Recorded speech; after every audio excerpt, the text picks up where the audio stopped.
Hello there! Welcome back to the Doctor Who Retrospective. I'm Scotty. You're not. I got it right. We are talking about the episode The Family of Blood. Season 3, episode 8. 9. Oh, crap. Hold on. I didn't want to... I want to watch it though. Hold on.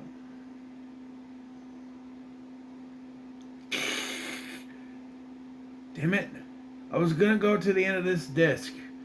I want to watch the next episode, though. I don't want to talk about it. I don't want to wait till tomorrow, so we're going to put in the next disc, I guess. Anyway, Family of Blood. Picking up right where the last one left off. The doctor, but, they're able to escape. I don't remember what happened. They do escape. And so John Smith, he runs to the headmaster. There are two guys who... They have to say I have to play two characters, because I swear, one point the headmaster gets blasted, and then he comes walking and like, hey, what's going on here? And I was like, what? Didn't you just die? He's like, this person just died. And I'm like, well, was it you? I don't know. But David Tennant's best performance as this character, as John Smith, is in this episode. I mean, he's just made me well up with tears. Basically, this episode is about convincing John Smith to become the Doctor again, to stop them. He doesn't want to, of course, but yeah. And then the headmaster, that wasn't supposed to be that loud. The headmaster has the students go out to fight them in battle, because that training has been happening. Yeah. And the psychic kid has the fob watch anyway. He's hiding and everything.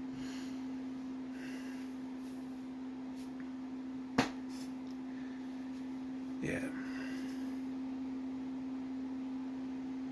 And, John Smith is once again, no, I'm not the Doctor, I'm John Smith. And, Martha keeps talking about stuff. They show him the TARDIS. She shows him the TARDIS, and he's like, never seen it before in my life. And then she's like, how was her name? Catherine, I think Catherine, is like,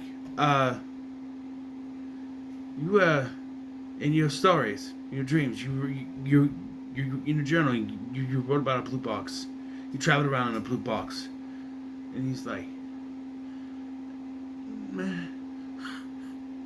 at every turn, everything is proving that he is who he is. And he has a breakdown. I'm John Smith, as I ever want to be John Smith, with his life and his love. And this is where it just, it hits you and you tear up, man. It's just, he's so good in his performance. It's just, yeah.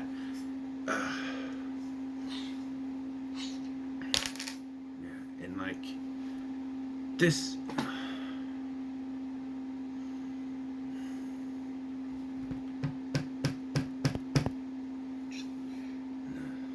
And I do also when they're confronting, the little girl shows up and they're trying to tell the headmaster, she was a part of it. She was a part of it. Ask the matron.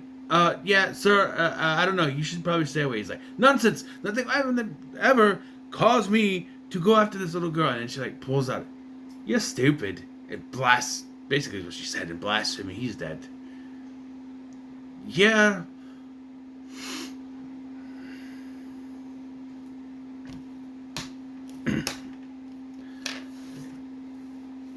Yeah, because, yeah, and then also,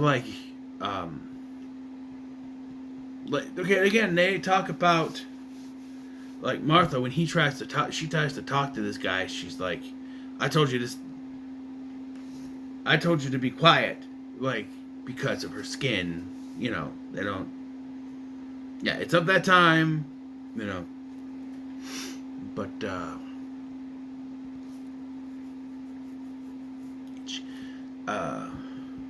John Mulaney is morphing into Jason Bateman. Sorry, I saw an SNL thing from last night. He is slowly morphing into Jason Bateman. I swear. They fused and John Mulaney is still prominent. Maybe, I don't know. Sorry. That just went through my head. Anyway, so eventually, like the doctor is convinced he has to turn back, or John Smith is convinced doesn't want to. I don't want to go. That's like for later. But yeah, but I like the scene. So he comes in and he's supposedly still John Smith. They do a sniff. Still human, because they can sense that way. Apparently, they were sniffing. Because earlier they were like, oh, where is it? Trying to find the boy, and he uses the fob watch to distract him. So, but like, John Smith has a fob watch now. He gives it to him, and he's like, here, take it, just leave me alone. And he goes to leave, and they're like, think we'd let you be alive? And they push him, and he hits like these buttons as he's falling down, which is very important. And so then, they go to sniff it, and like, it's empty. What? How's it empty? Well, maybe because you couldn't tell, And basically he confirms he's the doctor. And you know what else you shouldn't have done? You should not let me push those buttons. Because everything is about to back up and explode. You better run. So they run. They all survive, of course. And then it starts with a narration from the son of mine, where he basically said, I know now why he hid himself. He was being nice. Because what he does, they want to live forever. I don't know how this makes them live forever, but the father, is put in chains created from a dwarf star. Wouldn't he still die from starvation? The mother is thrown into a black hole of some sort. How does that keep her alive? The daughter is put into a mirror. So now if you see something weird in the mirror, it's her. And he is, the son is, frozen in time and forced to be a scarecrow. Yeah, that's not gonna work, because what if someone goes through a trust the scarecrow and realizes there's a person in there? But yeah, and then we have a conversation between the doctor and Catherine, whatever. Or I call it Catherine. No, that's, I don't know. Is that the descendant's name? I forgot her name. The matron. We'll call her the matron. And he basically, she's like, is he still alive? John Smith, is he still alive? No, he's in here somewhere. Can you bring him back? Yeah. Will you? No. Can't really. And he asks her, come with, be my companion. Go with. She goes, why? John Smith's dead and you look just like him. Then she asks the big question, if you hadn't decided to hide and ended up here, would all those people have died? And you don't get a word from the doctor. He just sort of looks at her. She's like, I think you should leave. And he gives the fob watch to the psychic boy. I don't remember his name. I'm sorry. We flash forward, 1914. World War I happened, or the Great War as they call it here. And again, they wouldn't be that young fighting in war. It's just to represent I don't know. But again, it's the vision he saw where the bomb is about to drop, but he saves the kid, from getting hit. And then we cut to the future. Now old men paying respects to fallen comrades on Veterans Day, I'm assuming, or something. I don't know if they celebrate it over there, but there's something. And you see an older version of the psychic boy. And then the doctor and Martha, not aged a day, standing there. As the old man boy, psychic old man, smiles, still holding the fob watch. And I would recommend watching both of these episodes back to back. I think it works better than just, having one episode and another. But, yeah, both parts. This is one of David Tennant's best performances, and this, I would say Midnight's another one. This next one coming up is good, but it's a Dr. Light story, so he's barely in it. But for what you have,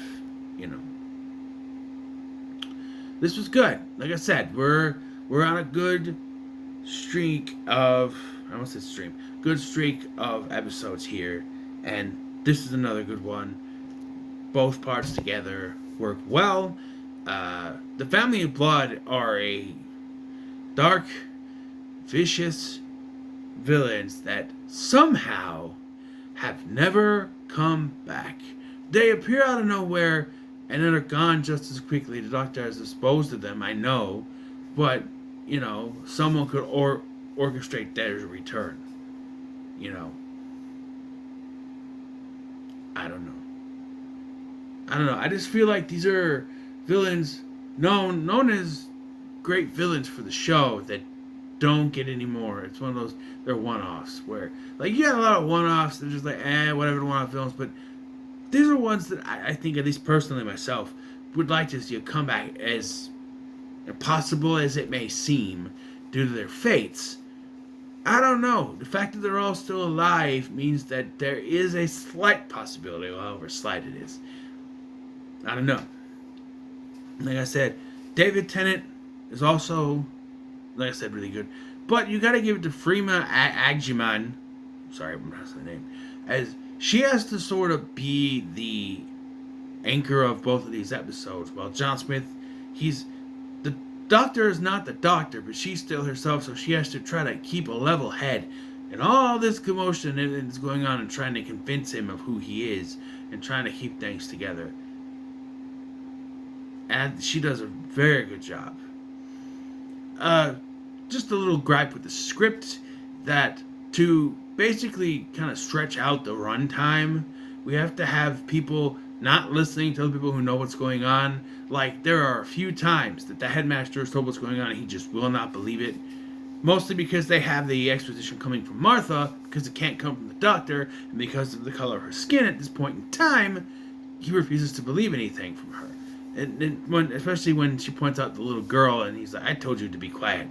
And then he just ends up dead. And if he had listened, if people would just listen, they wouldn't be dead. And then I know that she has that whole speech at the end about how many people would people still have died if you didn't come here.